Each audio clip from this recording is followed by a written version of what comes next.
আর হাদিসে রাসূলুল্লাহ সাল্লাল্লাহু আলাইহি ওয়াসাল্লাম বলেন, প্রতিদিন সকালে ঘুম থেকে উঠি যখন আমরা, তখন আমাদের জিহ্বা আমাদের শরীরের প্রত্যেকটি অঙ্গ প্রত্যঙ্গকে লক্ষ্য করে বলে যে দেখো, তোমার দ্বারা আমরা চলি, তোমার মাধ্যমে আমাদের ভালো মন্দ ঘটবে, তুমি যদি ঠিক থাকো আমরা সবাই ঠিক থাকবো, আর তোমার মধ্যে বক্রতা সৃষ্টি হয়ে গেলে, তোমার দ্বারা উল্টাপাল্টা কথাবার্তা শুরু হয়ে গেলে আমরা কেউ সেফ না, আমরাও বক্র হয়ে যাব। নবী করিম সাল্লাল্লাহু আলাইহি সাল্লাম সাহাবী মুআয রাদিয়াল্লাহু আনহুকে নসিহত করলেন, কাছ থেকে ডেকে খুব সুন্দর সুন্দর নসিহত করে শেষে দিয়ে বললেন, সবচেয়ে দামি কথা কি বলবো মুআয, তোমাকে শুনছ? সেটা হচ্ছে তোমার এই জবানটাকে আটকে রাখো, ধরে রাখো, কন্ট্রোল করে রাখো, তোমার মুখকে বন্ধ করে রাখো যতদূর পারো।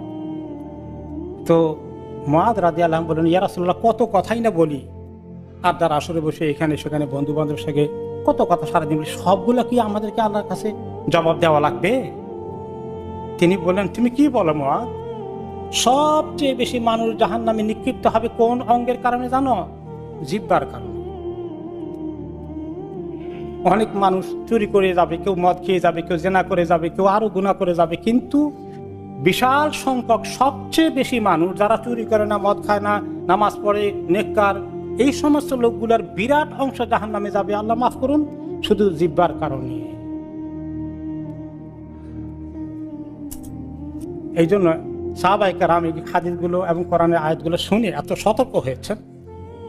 ইবনে আব্বাস রাদিয়াল্লাহু আনহু নিজের জবানকে টেনে ধরছে, ধরে এটাকে বলেন, সাবধান, তুমি সাবধান থাকো হে জিহ্বা, তুমি যদি ভালো বলো তাহলে তোমার অনেক নেকি আছে ভালো কথা বললে, আর তুমি যদি চুপ করে থাকো তাহলে তুমি অনেক গুনাহ থেকে বেঁচে যাবে। তা না হলে কি হবে জানো? তুমি একদিন আফসোস করবে যে কেন এত জবান চালিয়েছিলে, এত কথা কেন বলেছিলাম, যেগুলো আমার বিরুদ্ধে লেখা হয়ে গেল আজকে।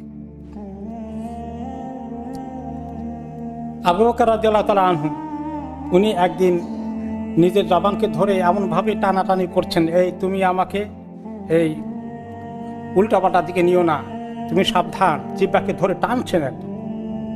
হঠাৎ করে ওমর রাদিয়াল্লাহু আনহু বললেন যে আপনার এই অবস্থা কেন, জিহ্বাকে ধরে এরকম করেন কেন? তিনি বললেন যে জানো, এই জিহ্বা যে আমাকে কত উল্টাপাল্টা জায়গায় ব্যবহার করিয়েছে, আমার যে কি সর্বনাশ করেছে তুমি কি জানো?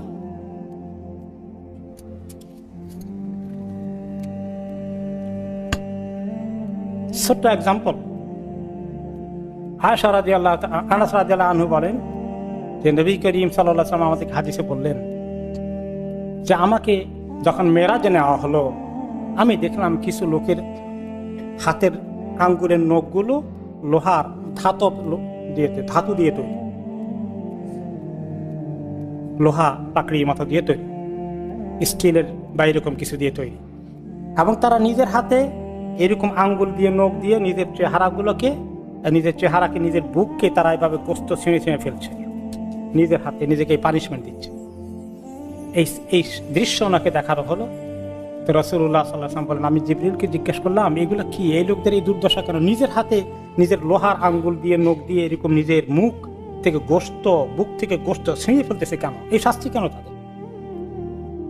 তিনি বললেন যে এই লোকগুলোর কাজ ছিল বসে বসে খালি আরেকজনের বদনামি করা, খালি গীবত চগলখড়ি করা।